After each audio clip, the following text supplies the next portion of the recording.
Hi, this is a 1988 Ford 4.9 straight six cylinder, no start, had no spark, I'm no mechanic, but I replaced the coil, replaced the distributor cap and rotor, checked the fusible links, and still no spark. It looked like it wasn't getting fuel either, so I figured it has to do something with the ECM. ECM's down there by the distributor, and before I did that, I wanted to verify that it was getting voltage.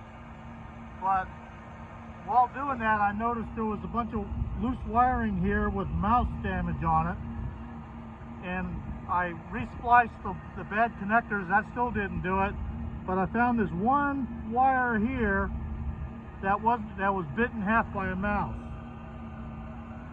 It goes to the bottom of this thing, whatever that is.